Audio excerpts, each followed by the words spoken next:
В моменте я даже не понял, что я перепрыгнул через него целиком.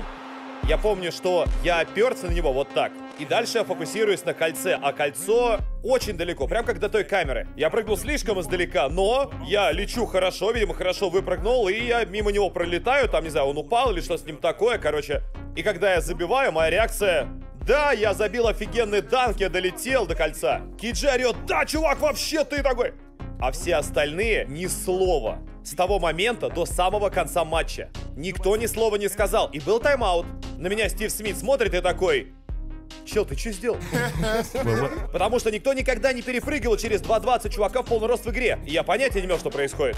И после матча один из друзей Гэри Пейтона, у него такая новая камера модная, не вот эти вот большие, а вот эти вот маленькие уже. Он показывает мне повтор. Я посмотрел это 7 раз подряд. Я его перепрыгнул? Не заметил.